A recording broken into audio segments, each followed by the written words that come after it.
Autumn, 1621. The place is Plymouth Plantation, an English colony in Massachusetts. Building this plantation has been hard work, but the determined Englishmen have found strength in their belief that God, aided by their labor, would provide. This is a harvest feast, a Thanksgiving. To share the harvest, the Englishmen have invited their friends and neighbors, the Indians, for games and contests of skill. Yes, this is a day for laughter and rejoicing. But behind the laughter is a year of memories. By sharing these memories, we shall learn who these brave Englishmen were and why they had given this day over to Thanksgiving. The memories begin not here in Plymouth, nor even on the North American continent. They begin across the Atlantic Ocean in England. Here, during the early 1600s, there arose a religious group called the Separatists. The extremely simple religious beliefs and teachings of the Separatists brought them into conflict with the established religion of England. To escape religious persecution, many of these people were forced to flee their native England. They journeyed to the Netherlands, and later some journeyed to the New World. Those who undertook this perilous journey were later given the name Pilgrims.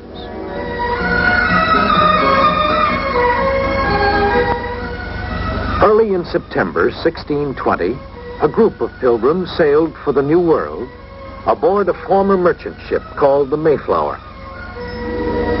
Many of the sailors aboard the Mayflower had already sailed to the New World on cargo or fishing ships. They were a skilled crew.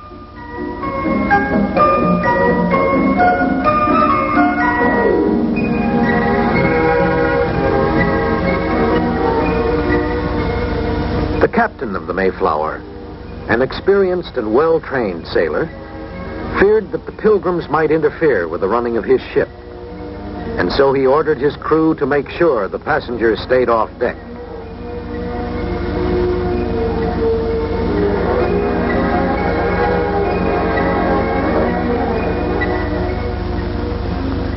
Conditions below were frightful. About 75 of 102 pilgrims lived cramped into a small space without much light or air. Over 30 of the passengers were children. In their gloomy surroundings, they passed away endless hours, sometimes by playing quiet games, such as cat's cradle, sometimes by playing pranks. Once several boys tried to explode the ship's store of powder, but were stopped by watchful adults. This was one of the few moments of excitement, and for it the boys were properly punished. But mostly life aboard ship was dreary and monotonous. To make matters worse, many of the passengers became ill, some with a disease called scurvy. Yet they were able to stand weeks of living in their dark and cheerless quarters by drawing strength and comfort from the words of the Bible and from their all-powerful faith in a merciful God.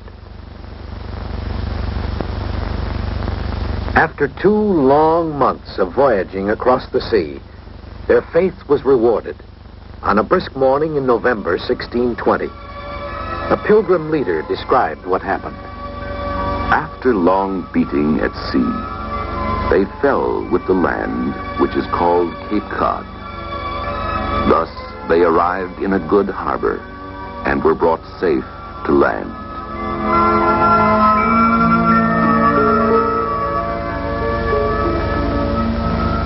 They fell upon their knees and blessed the God of heaven who had brought them over the vast and furious ocean and delivered them from all the miseries and perils thereof.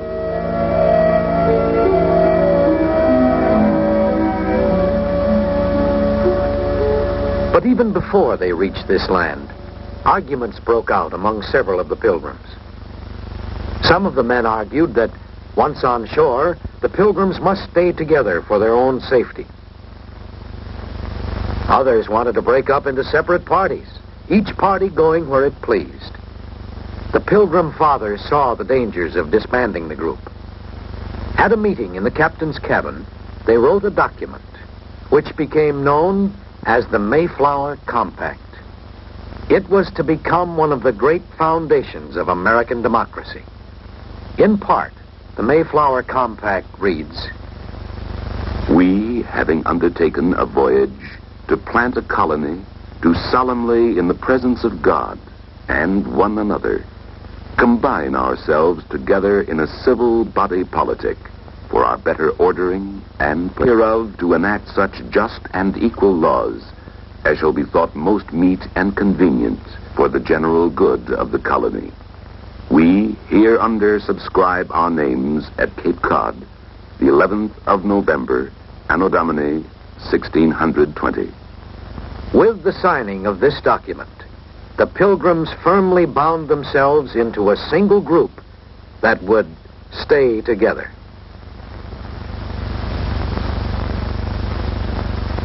Now, using the small boat or shallop that had been carried in the Mayflower, a scouting party set out to explore the mainland. A courageous expedition, since they had no idea as to what dangers might await them on shore. Because Indians were their greatest fear, most of the men were armed. But they saw no Indians. Cautiously, they moved inland across the shores of the New World. Discovery followed discovery. Seed corn, which must have been buried by Indians. Waterways that seemed to abound with fish. Forests rich with game and dotted with wild fruit trees.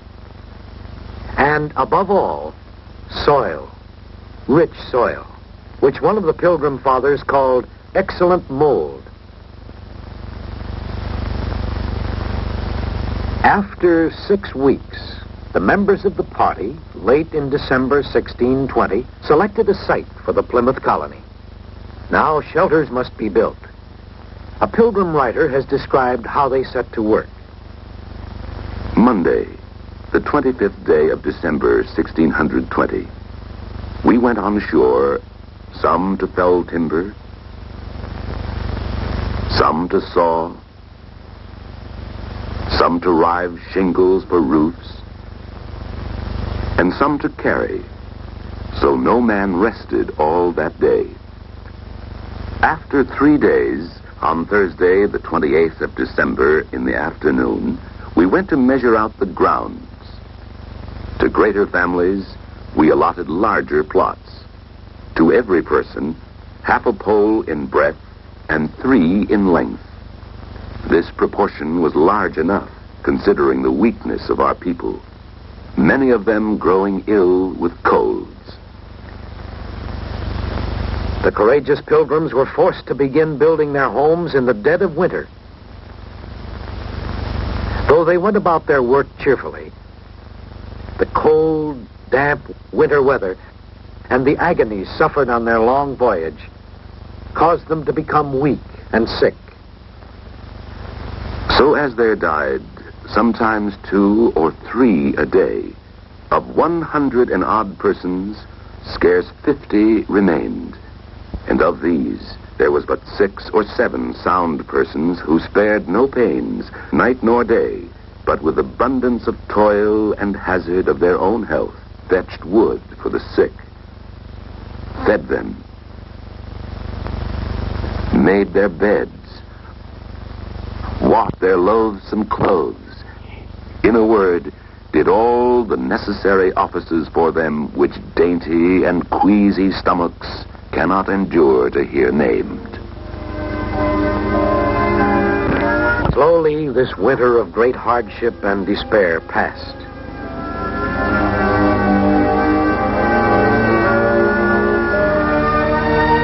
March 1621 brought beautiful spring weather.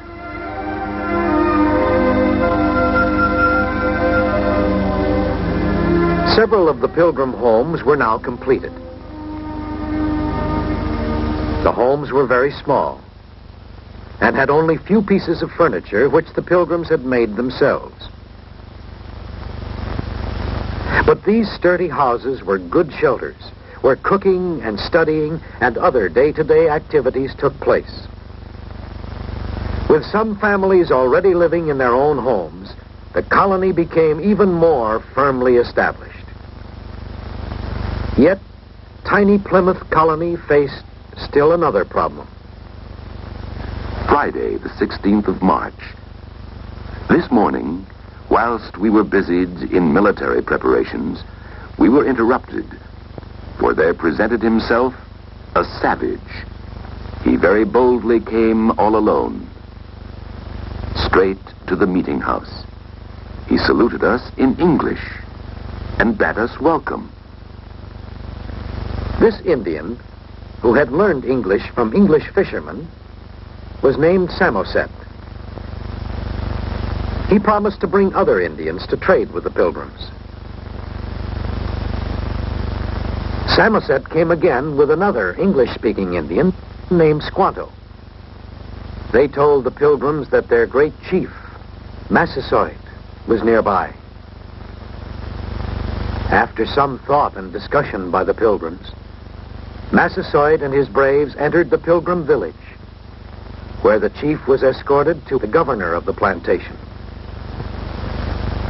The two men greeted each other. They ate and drank together. They soon came to speak of peace between their peoples. The Pilgrims suggested a peace treaty by which neither the Pilgrims nor the Indians should do harm to one another.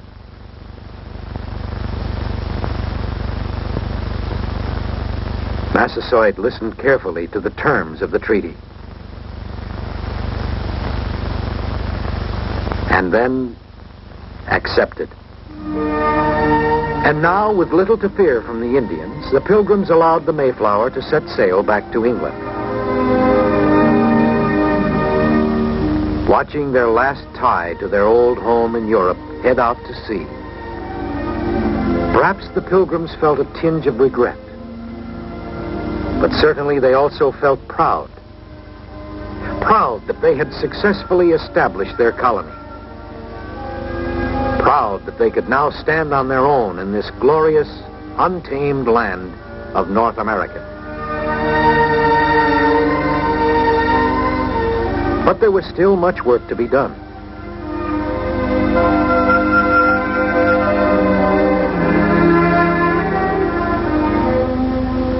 When they began to plant their corn, Squanto showed them the Indian way of doing it.